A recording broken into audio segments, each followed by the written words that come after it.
예수님께서 말씀하실 때 여러 가지 비유로 말씀을 하셨는데 그 비유의 말씀 가운데 우리는 먼저 이 천국에 대한 비유의 말씀 우리가 대하고 있습니다. 첫 번째, 씨 뿌리는 비유를 통해서 천국은 말씀 운동을 통해서 전파된다. 이 말씀이었죠. 특히 복음은 모든 민족, 모든 사람에게 선포되고 전파되어야 하며, 그래서 길가와 같은 밭이든 돌밭이든 가시밭이든 옥토와 같이 좋은 밭이든 관계없이 다 뿌려져야 된다고 했습니다. 그래서 듣든지 아니 듣든지 말씀은 전해야 되는 거죠. 그래서 남의 밭에 대해서는 뭐 어떤 밭이든 상관하지 말고 그냥 다 뿌려야 될 것이지만, 나 자신의 마음밭은 좋은 옥토가 되어서 말씀의 씨가 떨어졌을 때 100배, 60배, 30배의 결실이 되도록 해야 된다라는 점을 교훈받을 수 있습니다. 그렇습니다, 여러분. 기왕에 신앙생활하면서 어떻게 하든지 좋은 결실을 맺어야 하지 않겠습니까? 그래서 내 삶의 터전을, 내 마음의 터전, 또 내 삶의 터전, 그리고 내가 살아가는 그 현실적인 모든 삶에 있어서 하나님의 말씀의 씨, 그게 떨어져서 축복의 열매를 맺을 수 있도록 해야 된다라는 것입니다. 그래서 주의 말씀에 씨가 떨어졌을 때에 정말 싹이 나고 좋은 열매를 맺을 수 있는 그런 옥토를 기경하는 일은 너무너무 중요한 것이다라는 것입니다. 그럼 가만히 생각해 보십시다. 내가 말씀에 은혜 받고 그 말씀에 순종해서 축복의 열매를 주렁주렁 맺어야 될 것인데, 이런 은혜 받는 일에 방해되는 게 있다면 그게 뭘까? 이거 좀 생각해 봐야 되지 않겠어요? 우리 성도들 가운데서 말씀을 듣는 일에 실패하는 사람이 참 많습니다. 말씀 앞에 아예 나오지를 못해서 못 받는 사람이 있지만요, 또 지금 말씀 앞에 나와서도 그 말씀이 귀에 들리지 않는 사람이 있고, 딴 생각만 하다 가는 사람도 있고, 들어도 적어도 또 이렇게 하나님의 말씀을 듣기는 듣는데 깨닫지 못하고 자기에게 적용시키지 못하고 전혀 다른 쪽에 적용을 시킨다든지 이런 경우가 있다라는 거죠. 나는 말씀 듣는 일에 있어서 내 마음밭이 길바닥 같은 마음인가, 돌자갑 같은 그런 마음인가, 아니면 가시밭인지 잘 살펴보아야 하리라는 것입니다. 아무쪼록 여러분 자신의 그 말씀의 씨를 받는 밭을 좋은 옥토밭으로 잘 가꾸셔서 말씀을 들을 때마다 은혜를 받고 30배, 60배, 100배의 결실을 맺는 복된 그리스도인들 되시기를 주의 이름으로 축원합니다. 이 결실은 궁극적으로는 마지막 추수 때 천국에 가서 완전하게 그렇게 거두게 될 것입니다만, 주님은 그 천국이 여기 있다 저기 있다 하지 말아라, 바로 너희 가운데 있다, 이렇게 말씀하셨단 말이에요. 그 너희 가운데라는 것은 이제 예수님이 함께 계신 그 자리가 바로 천국이다, 따로 있는 것이 아니라 언제나 주님과 함께 있는 그곳이 여기 있다 저기 있다 하지만, 지금 여기가 천국 아니냐, 내가 너희들과 함께 있지 않느냐, 거기가 천국이라는 거예요. 너희 가운데 있느니라. 그러니까 주님께서 계신 그곳 임마누엘의 삶의 현장이 천국이라는, 이 무슨 말이냐면은, 이 열매라는 것은 우리가 천국에 가면 완전하게 거두게 될 것이지만 우리가 살아가는 삶의 현장에서도 맺게 된다라는 거예요. 말씀에 기록된 그 약속들을, 축복의 열매를 이 세상에서도 우리가 거둘 수 있게 된다라는 그런 뜻입니다. 그래서 밭이 중요한 것이다. 말씀의 씨가 떨어져서 싹이 날 수 있는 밭, 그리고 잘 자랄 수 있는 밭이 될 때야 많은 열매를 맺을 수가 있다라는 것입니다. 그래서 어떻게 하든지 내 마음의 밭을 잘 기경하는 것, 이게 굉장히 중요한 것입니다. 어떻게 그럼 내 마음의 밭을 일굴 수 있을까요? 여러 가지 말씀을 드릴 수가 있겠습니다만, 기도로 내 마음의 밭을 일구어야죠. 하나님, 말씀이 귀에 들리게 해 주시옵소서. 내 능력으로는 되지 않습니다. 성령님 도와주세요. 기도입니다. 기도로 밭을 일구고, 찬송으로 일구고, 감사로 일구고, 그리고 믿음의 말로, 신앙 고백적인 말로, 믿음의 말로 우리의 밭을 기경할 수 있다. 왜냐하면 하나님은 우리의 말을 듣고 계시기 때문에 내가 들린 대로, 내 귀에 들린 대로 행하리라, 그렇게 말씀하시기 때문에 그렇습니다. 아무쪼록 말씀의 씨를 받는 여러분의 마음밭을 옥토로 잘 기경하는 복된 그리스도인들이 되시기를 주의 이름으로 축원합니다. 그런데 지난 주일 우리가 주일 메시지로 받았던 이 가라지 비유를 통해서 우리가 또 알 수 있었듯이 옥토가 되어서 곡식이 무럭무럭 잘 자라는데 곡식과 함께 무엇도 자라더라? 가라지도 자라더라. 즉 하나님의 말씀의 씨앗이 떨어져 자라는 곳에는 악한 마귀가 뿌려놓은 가라지도 같이 자라더라. 어디든지 그렇더라. 그런데 우리가 신앙생활하면서, 우리가 이 땅을 살아가면서 그 가라지들 때문에 속상해할 필요가 없다는 거예요. 그거 뽑지 못해서 안달할 필요가 없다는 것입니다. 그건 주님께 다 맡기라는 거예요. 왜 저런 가라지가 있어가지고 이러지 말고, 그 가라지도 주님께서 허락하셔서 같이 있게 한 것이다, 이렇게 생각하고 주님께 맡기라.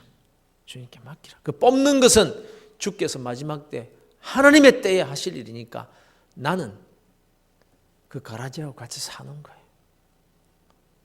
그런데 오늘날 가라지 뽑으려고 전부 다 그냥 눈이 뻘게 가지고 있습니다. 이 세상이 서로 네가 가라지다라고 하면서 서로 뽑으려는 세상이 되어 있잖아요. 정치, 국회, 사회, 공동체 할 것 없이 다 가라지 뽑기에 혈안들이 되어 있다는 거예요. 그러나 우리는 저 유대인들처럼 하나님의 뜻을 오해해서 제사장의 사명을 잃어버리고 약속의 축복을 놓치는 삶을 살지 말자는 그런 말씀을 우리가 받을 수가 있었다는 거예요. 제사장이 누구는 되고 누구는 안 된다, 누구를 위해서는 내가 제사를 드리지만 너희들을 위해서는 제사를 안 드렸다, 이런 제사장이 없잖아요. 제사장은 모든 백성들을 위해서 제사를 드리는 것 같이 저 가라지는 안 된다, 그게 아니라 우리는 왕같은 제사장들이 되어 있기 때문에 가라지 처리하는 것은 하나님께 맡기고 우리는 제사장적 직분으로 그들을 위해서 오히려 기도해주고 헌신하고 오히려 그들이 주님 앞으로 돌아올 수 있도록 애를 쓰는 그런 사명이 우리에게 주어져 있다라는 그런 말씀을 받을 수가 있었습니다. 이제 이어서 오늘 주님께서 주신 비유의 말씀은 뭐냐? 겨자씨 비유입니다. 겨자씨. 또 비유를 들어 이르시되 천국은 마치 사람이 자기 밭에 갔다 심은 겨자씨 하나를 같다. 천국이 겨자씨 하나를 같다. 겨자씨의 특징은 작은 겁니다. 작은 것. 물론 겨자씨보다 더 작은 씨앗들이 많아요, 세상에는. 그러나 예수님 당시 가장 작다라는 이런 의미의 상징물이 겨자씨였다라는 것입니다. 우리가 흔히 속이 좁은 사람을 뭐라 그러죠? 뭐 이런 말 저런 말, 속이 좁은 사람. 이거 속이 꼭 쪽집이 주둥이같이 해가지고 또 키가 큰 사람을 가리켜서 뭐라고 그러죠? 야, 전봇대 같다. 전봇대. 쪽집이 주둥이보다 더 작은 잎들이 많이 있습니다. 그렇죠? 또 전봇대보다 더 큰 것들이 얼마나 많습니까? 그러나 그 사회에서 통념적으로 상징화된 최상급 표현이 있는 거예요. 가장 작은 것, 무시하기 쉽고 지나치기 쉬운 그런 것, 이런 것을 그때 그 당시에 겨자씨로 상징화되고 있었다는 거예요. 겨자씨 하면 작은 것. 말씀이라는 것, 우리가 듣고 전하는 이 말씀들, 이 말씀이 마치 겨자씨와 같이 작게 보이고 약하게 보이고 아무런 영향도 없이 그냥 지나쳐 지나갈 수 있는 그런 것으로 보일 수 있다라는 뜻으로 사용되고 있는 거예요. 그런데 이 겨자씨가 땅에 떨어졌을 때는 이게 뭐 떨어졌는지 바람에 날아가 버렸는지 그냥 없어져 버렸는지 몰랐는데 이게 싹이 나고 자라더니 새가 깃들일 만한 그런 나무가 되더라. 이 작은 겨자씨, 천국은 이렇게 작은, 눈에 보이지도 않을 만큼 작은 씨, 떨어져도 떨어졌는지 없어졌는지 모를 만한 그런 겨자씨와 같은 이런 말씀을 통해서 이루어진다. 구원이 이루어지고 우리에게 천국이 주어진다는 거예요. 그렇습니다. 여러분, 100여 년 전에 이 땅에 복음이 들어왔잖아요. 공식적으로는 1885년 언더우드와 아펜젤러 선교사가 이게 들어왔습니다만은 그 이전에 영국의 토마스 선교사 같은 경우에는 이 땅에 발도 디디지 못하고 저 대동강변에서 그냥 순교당하고 말았잖아요. 그런데 이 초창기 선교사들 말입니다. 그들이 전하는 이 복음이라는 게 정말 어설프기 짝이 없었거든요. 무슨 말을 하는지 거의 못 알아들었습니다. 그러나 그들이 전했던 그 말도 안 되는 말, 어설프기 짝이 없는 그 말을 통해서 복음이 이 땅에 전해졌잖아요. 그래서 그야말로 그 작은 씨앗으로 인해서 전 세계에 복음을 전하는 그런 선교 대국이 되었잖아요. 이제 은퇴하셨습니다마는 고려신학교에서 오랫동안 교수 생활을 하신 하도레 교수님이라고 해서 하도레 교수님. 지금은 미국에서 80이 넘으셔서 투병 생활을 하고 계시다는 제가 말을 얼마 전에 들었는데, 하도레 선교사님. 이분이 특별히 문서 선교에 아주 지대한 공을 남기셨습니다. 성경 보급과 우리 평신도들의 성경 보급하는 일, 그 다음에 신학생들에게는 신학 서적 등을 많이 이렇게 공급하시는데, 저도 그분에게 책을 많이 샀습니다. 굉장히 싸게 이렇게 공급을 했기 때문에. 그런데 그분 강의를 들으면 복장이 터져요. 그때 벌써 한국에 그때 당시에 오신 지 30년이 넘은데도 한국말을 어떻게 그렇게 못하는지 몰라요. 강의 시간이 다 되었을 때 한마디만 더 하고 마치겠습니다. 이 말을 어떻게 하느냐? 말 한 개만 더 하자. 존댓말도 뭐고 없어요. 그냥 내가 하는 말 잘 들어보세요. 이래야 될 것을 내가 말씀한다. 잘 듣자. 이런 식. 이런 사람이 처음에 들어와서 무슨 복음을 전한다는 말입니까? 그런데도 불구하고 그들이 뿌린 말도 안 되는 말로 전한 그 복음, 이 겨자씨가 자라서 얼마나 큰 나무가 되었느냐라는 거예요. 그때 토마스 선교사, 언더우드나 아펜젤러 선교사님들, 지금 이 나라에 이렇게 정말 예수 믿는 사람들이 많아지리라고 상상이나 했겠습니까? 그 당시 이 나라의 상황이 어땠느냐? 우리도 들어보면 기가 막힌 상황이었어요. 그때 어떻게 이 나라의 복음을 어떻게 그들이 전했을까? 언더우드의 기도문 여러분 들어보셨을 거예요. 언더우드가 그때 처음에 와서 이 나라에서 복음을 전하면서 하나님의 기도한 기도문이 지금까지 내려오고 있잖아요. 보이지 않는 조선의 마음. 주여, 지금은 아무것도 보이지 않습니다. 주님, 메마르고 가난한 땅, 나무 한 그루 시원하게 자라오르지 못하고 있는 이 땅에 저희들을 옮겨와 앉히셨습니다. 그 넓고 넓은 태평양을 어떻게 건너왔는지 그 사실이 기적입니다. 주께서 붙잡아 뚝 떨어뜨려 놓으신 듯한 이곳, 지금은 아무것도 보이지 않습니다. 보이는 것은 고집스럽게 얼룩진 어두움 뿐입니다. 어두움과 가난과 인습에 묶여있는 조선 사람들 뿐입니다. 그들은 왜 묶여 있는지도, 고통이라는 것도 모르고 있습니다. 의심부터 내고 화부터 냅니다. 조선 남자들의 속셈이 보이지 않습니다. 이 나라 조정의 내심도 보이지를 않습니다. 가마를 타고 다니는 여자들을 영영 볼 기회가 없으면 어쩌나 합니다. 조선의 마음이 보이지를 않습니다. 그러나 주님, 순종하겠습니다. 겸손하게 순종할 때 주께서 일을 시작하시고 그 하시는 일을 우리들의 영적인 눈이 볼 수 있는 날이 있을 줄 믿나이다. 믿음은 바라는 것들의 실상이요 보지 못하는 것들의 증거니라고 하신 말씀을 따라 조선의 믿음의 앞날을 볼 수 있게 될 것을 믿습니다.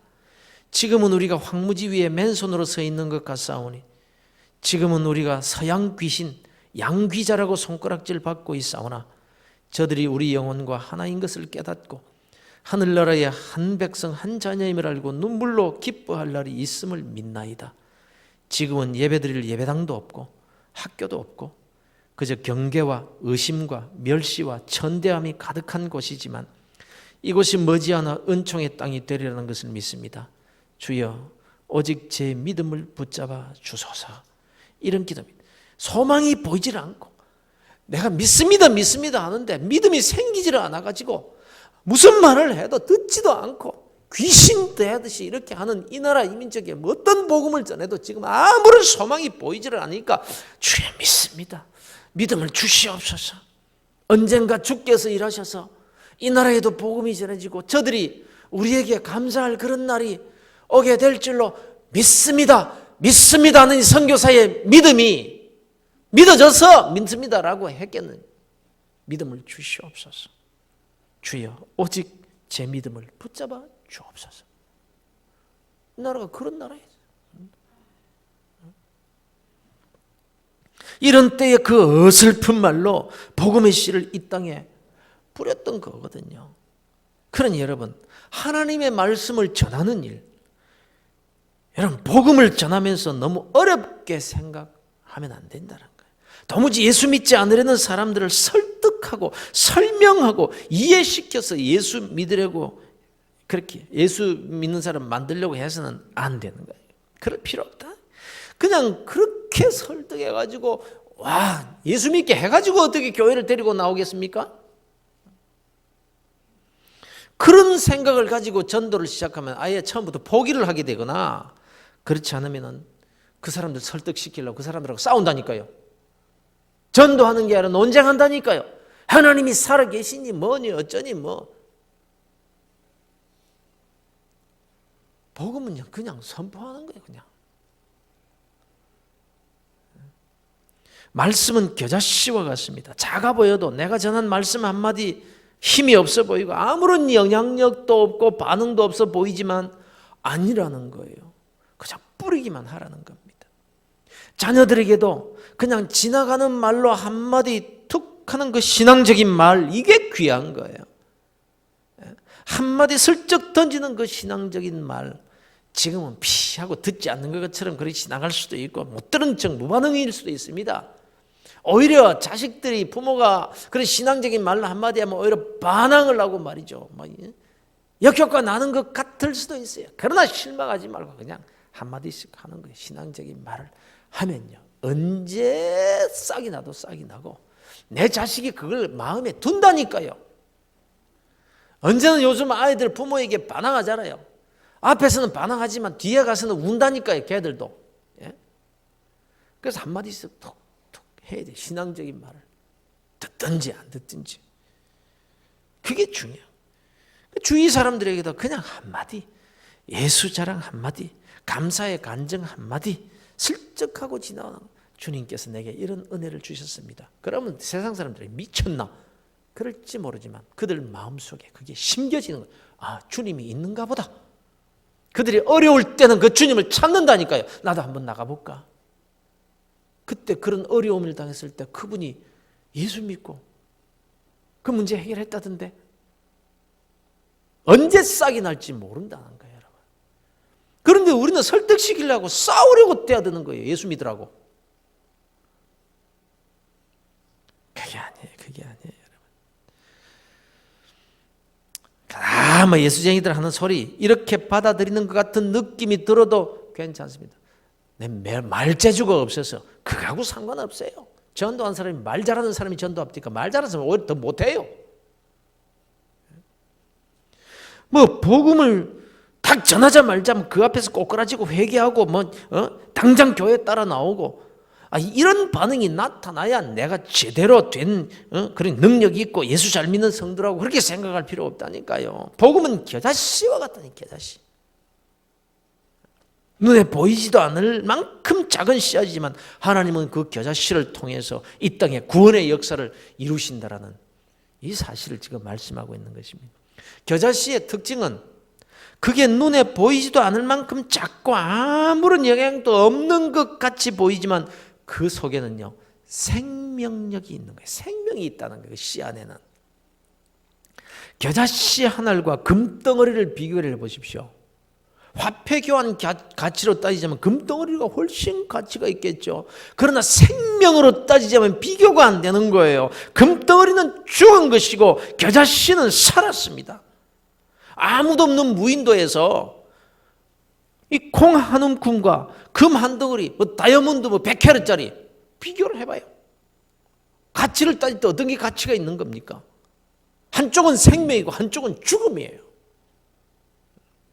이 겨자씨, 이 하나님의 말씀 속에는 생명이 있다는 생명. 그런데 이 생명이 어떤 생명입니까?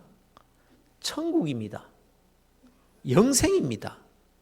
약속의 축복의 열매가 그 작은 씨 속에 생명으로 존재하고 있다는 거예요. 대부분의 사람들이 무시하는 그저 바람결에 스쳐 없어지는 한마디의 말인 것 같지만 그 속에 영원한 생명이 들어있다는 거예요. 사랑하는 성도 여러분, 또 우리가 기억해야 될 교훈이 뭐냐? 씨앗은 떨어져 싹이 나서 자라게 된다는 거예요. 자란다. 그래서 큰 나무가 돼서 많은 새들이 와서 깃들게 된다는 거죠. 그렇습니다. 생명의 특징은요, 자라는 게 생명입니다. 자라는 거. 자라서 큰 나무가 되어야 많은 열매를 맺게 됩니다. 생명력 있는 말씀을 받은 사람은요, 성장하는 거예요. 성장. 계속해서 성장해야 돼요. 여러분, 우리는 예수를 믿는 사람들입니다. 저와 여러분의 마음밭에 떨어진 말씀의 씨앗이 이미 중요한 결실을 맺었습니다. 이미 맺었습니다. 중요한 결실을 맺었습니다. 적어도 천국 갈 열매는 맺은 사람들입니다. 믿습니까?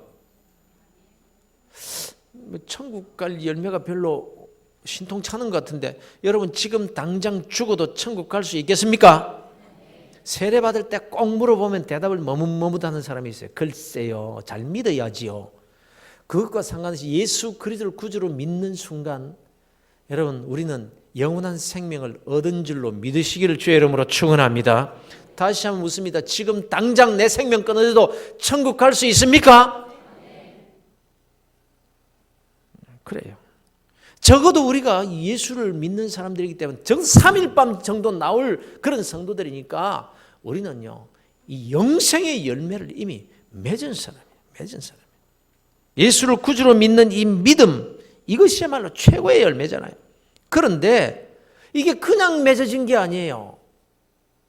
나도 모르는 사이에 씨앗이 내 영혼의 마음밭에 떨어졌고 그 눈에 보이지 않는 씨앗이 싹이 나고 자라서 열매를 맺게 된 거거든요.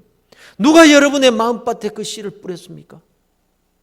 그래서 한마디 전도하신 분이 있을 것이고 거리에서 교회 갑시다 한마디 말에 이 엄청난 구원의 열매를 맺게 되신 분들도 계실 것이고 또 모태신앙으로 태어난 자는 태어나서 부모님을 통해서 그래서 주일학교 따와서 선생님을 통해서 그 마음밭에 복음의 씨앗이 떨어져 거기 싹이 나서 예수 그리스도를 구주로 믿고 영생의 열매를 얻었다 이 말이에요.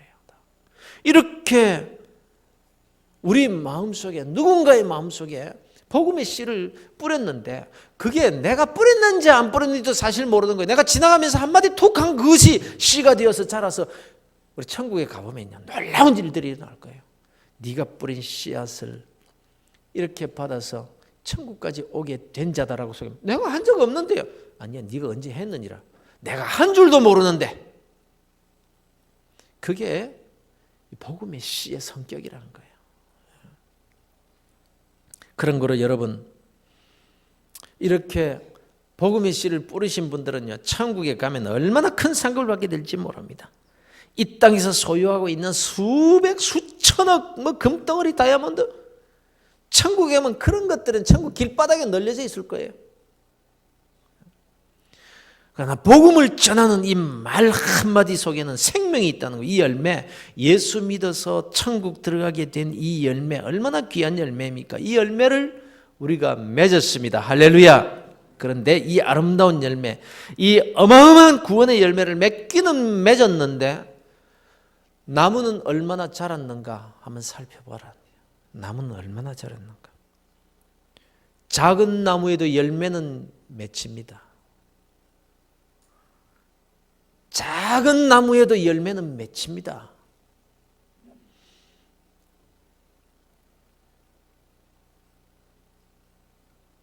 그러나 주님이 말씀하시는 이 나무는요, 큰 나무가 되어서 그 가지에 새가 깃들일 만큼 자라는 것입니다.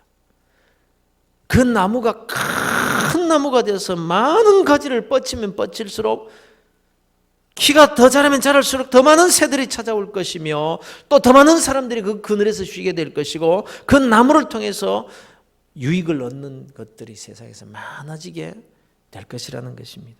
이것이 주님이 원하시는 그리스도인들의 삶의 모습이라는 거예요. 이미 천국 들어갈 수 있는 자격은 획득한 마당에 이 땅에서 더 살아야 될 이유가 뭡니까? 더 자라야 될 이유가 뭐냐라는 거예요. 이미 열매는 맺었는데, 구원의 열매는 맺었는데 자라기 위해 수분을 얻어야 됩니다. 햇볕을 받아야 됩니다. 때를 따라 꽃을 피우고 열매를 맺어야 됩니다. 왜 그래야 됩니까? 많은 열매를 맺어서 바람이 불 때 그 씨앗이 터뜨려져서 많은 곳으로 날아가서 여기저기에 씨앗이 떨어져 새로운 생명을 태동할 수 있도록 만들기 위해서, 그래서 잎을 내고 가지를 무성케 해서 많은 새들이 와서 쉬고 깃들게 하기 위해서 자라야 돼요. 우리가, 저와 여러분이 더 큰 나무가 되어야 될 이유가 뭡니까? 우리가 세상에서 출세해야 될 이유가 무엇이며 돈을 벌어야 될 이유가 뭡니까? 내 자녀에게 공부를 열심히 시켜야 될 이유가 뭐라고 생각하십니까? 여러분 기억하고 마음에 새기시길 바랍니다. 이 겨자씨와 같은 말씀, 이 말씀의 씨앗을 더 많이 뿌리기 위해서 큰 나무가 되라는 거예요. 그래서 더 살아야 될 이유가 있는 것이고 더 벌어야 될 이유가 있는 것이고 출세할 이유가 있는 거란 말입니다. 아니, 하나님께서 아브라함에게 약속하신 이 땅에서의 축복을 주실 이유가 여기에 있다는 거예요. 이 사명 없이 출세하면요, 하나님이 영광을 오히려 가리게 되는 거예요. 이 나라의 정부 인사, 정치인, 국회의원들, 공무원들 가운데 크리스천들이 많습니다. 우리가 생각하는 것보다 훨씬 많습니다. 이런 그리스도인들이 왜 장관이 되어야 되고 왜 국회의원이 되어야 되는 겁니까?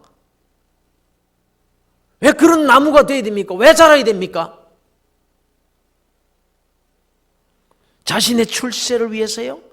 자신이 출세하는 그게 하나님께 영광이 된다고요? 웃기는 소리들 하고 있네요. 자신이 잘 돼가지고 출세해가지고 국회의원 돼가지고 장관 돼가지고 잘 먹고 잘 사는 그게 하나님 뭐의 영광이 돼요? 말이야 뻔스럽게. 이 다 잘못된 거예요. 오히려 그 자리에서 하나님의 이름을 망령때 일컫는 짓이나 하고,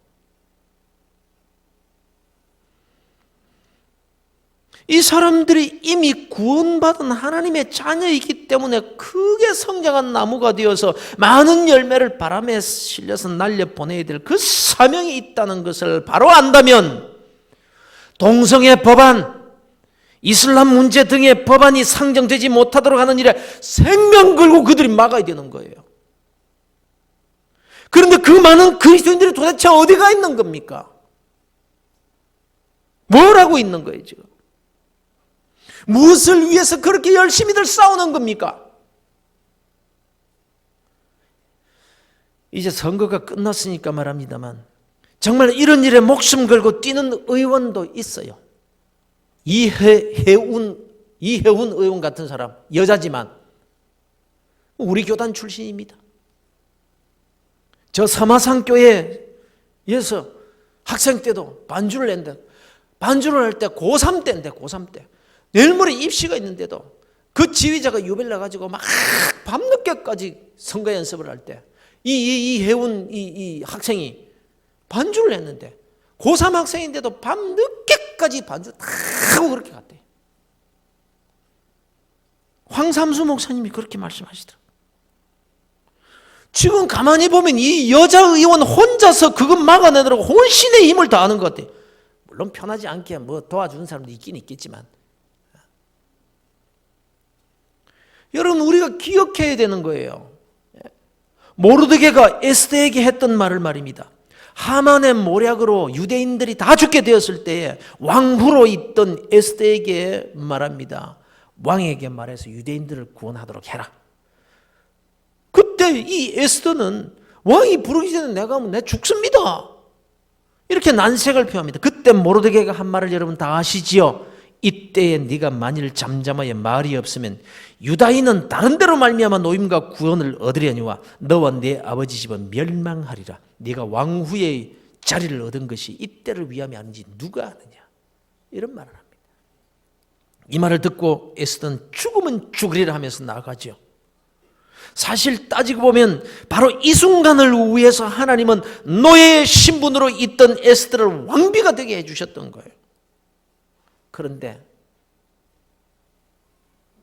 입 싹 닫고 나는 모른다고? 오늘날 국회에서 하나님을 대적하는 법안들이 올라올 때 그리스도인이면서도 막지 않고 입을 다물고 있는 그 사람들, 네가 아니라도 다른 사람을 통해서 하나님은 그분의 나라를 세워갈 것이지만 입 다물고 있는 너는 하나님께 꼭 그 일에 대해 심판을 받을 줄 알라. 이걸 자기들은 똑똑히 기억하고 있어야 돼요. 이때를 위함이 아닌지 네가 누가 아느냐? 네가 국회의원이 돼?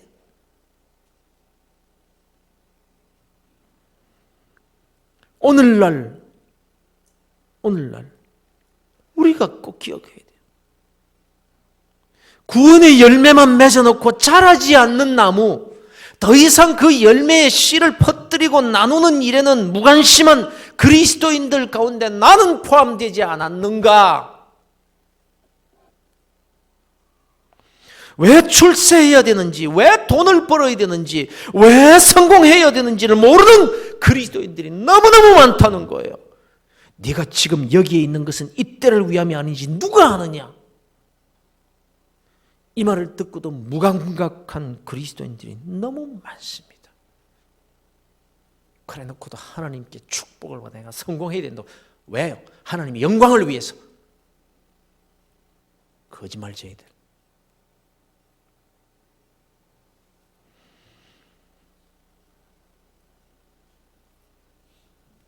언젠가 서울 광염교회 아십니까? 감자탕 교회로 더 알려진 교회. 그 교회를 담임하고 있는 조현삼 목사님이 교인들에게 이런 말을 합니다. 교회를 개척하고 70평 남짓한 상가 건물에 새들어 있을 때 일입니다. 이 목사님 설교를 하면서 교인들에게 이런 말을 한 겁니다. 왜 신문에는 롯데백화점이나 나이키 광고만 실려야 됩니까? 거기 예수님의 복음 광고가 실리면 안 됩니까? 전도에 관한 설교를 하다가 이런 질문을 했다는 겁니다. 그리고는 말씀하기를 신문 전면 광고가 그 당시 돈으로 1,000만 원이 훨씬 넘는데 지금은 돈이 없어서 못하지만 하나님이 우리에게 돈을 주시면은 그 중앙지에 전면 광고를 하나 실을 겁니다. 이런 말을 했다는 거예요. 그랬더니 이 설교를 들은 어떤 성도님이 2,300만 원을 헌금을 했대요. 그 교회 생기고 나서 단일 헌금으로 최고의 액수였대요. 그러면서 그 헌금하시면 이름을 밝히지 말라고 해서 목사님이 그렇게 말씀하셨다대요. 예, 알겠습니다. 나중에 집사님 장례식 때 내가 살아있으면 내가 장례식 할 때 그때 내가 이야기하겠습니다. 뭐 이랬다는 거예요. 그래서 2001년 조선일보 9월 20일 제20면에 전면 광고가 실렸습니다. 행복의 시작 예수 그리스도. Jesus is God. He is the only Savior. 이런 타이틀로 전면 광고.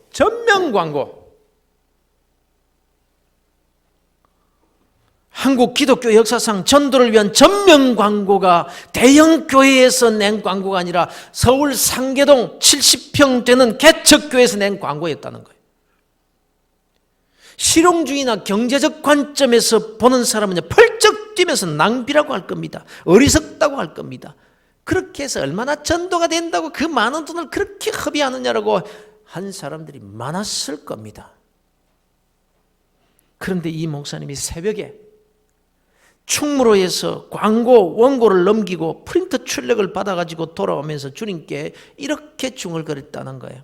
주님, 소원 풀어주셔서 감사합니다. 그랬더니 주님의 음성이 들리기를, 애야, 네가 내 소원 풀어줘서 고맙다.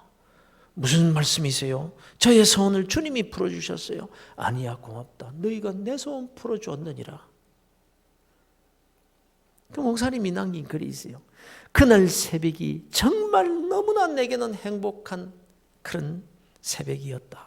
이런 말. 바로 그 개척교회가 지금 얼마나 한국교회에 큰 영향력을 끼치는 교회가 되었다는 거 여러분 다 잘 아실 거예요. 우리가 무엇을 위해 살아야 하며 무엇을 위해 일해야 하는 걸까요? 도대체 우리 그리스도인들이 부지런히 일을 해야 될 이유가 무엇이며 왜 출세하고 왜 성공해야 되냐, 왜 큰 나무가 돼야 되냐, 아니 왜 하나님이 나를 도우셔야 되고 왜 하나님이 나를 성공하도록 밀어주셔야 되는지 여기에 대한 확실한 답을 할 수 있어야 하지 않을까요? 은혜와 축복을 구하기 전에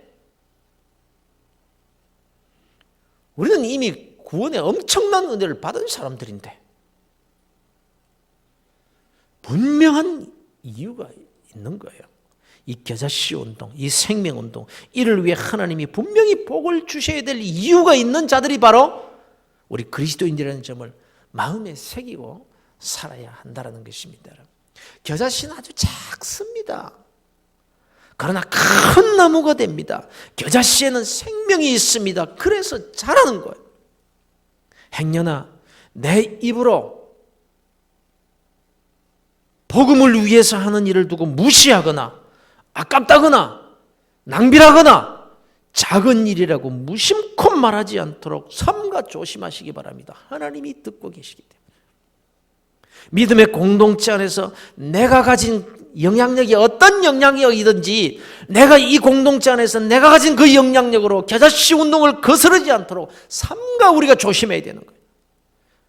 네가 지금 여기 있는 것이 이 일을 위함이 아닌지 모르겠느냐? 이 주님의 음성을 우리가 마음에 새기고 살아야 되는 거예요. 작다고 하지 마시길 바랍니다. 왜 자꾸 효과도 없는 방법으로 전도하라고 하느냐고 이런 말 한마디나 말은 안 해도 불쾌한 표정 하나에도 겨자씨 운동, 생명운동을 거스르는 자가 될 수도 있음을 여러분 기억하시길 바랍니다. 오히려 그저 한마디 툭 던지는 신앙의 간증, 그게 귀한 거예요. 슬쩍 한마디 예수 믿으세요, 교회 갑시다 던지는 그 말씀을 작게 여기면 안 된다는 것입니다. 주일마다 전도해 오시는 분들을 귀하게 여기고 그분들에게 감사하고 그분들을 위해서 기도하고 그 일을 위해서 도울 수 있는 일을 찾는 지혜로운 사람들이 되어야 되는 거예요. 뭐 자꾸 저 냄새 나는 사람들 자꾸 데려오나. 하나님 앞에 얼마나 매를 맞으려고.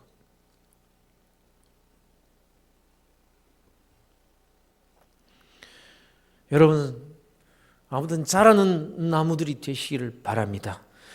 기왕이면 큰 나무들이 되시기를 바랍니다. 많은 씨를 만들어 뿌리는 나무, 많은 새들을 깃들게 하는 나무, 많은 사람들에게 유익을 줄 수 있는 큰 나무 되시기를 주 예수 그리스도 이름으로 축원합니다. 여러분, 이 겨자씨 운동을 위해서 하나님은 오늘도 축복의 보따리를 손에 들고 계신, 그게 아브라함에게 약속하신 그 약속의 내용이거든요. 사랑하는 성도 여러분, 우리는 그리스도인들입니다. 이미 구원의 열매를 맺은 자들입니다. 남은 것은 내가 사는 날 동안에 큰 나무가 되어서 이 생명운동, 겨자씨보다 참 작은 것이지만 작다 하지 않고 나의 모든 것을 다 이 목적을 위해서 살아야 하리라, 이런 결심과 이런 태도로 살 때에 하나님께서 우리에게 약속의 은혜를 베풀어 주실 줄로 믿으시기를 주의 이름으로 축원합니다.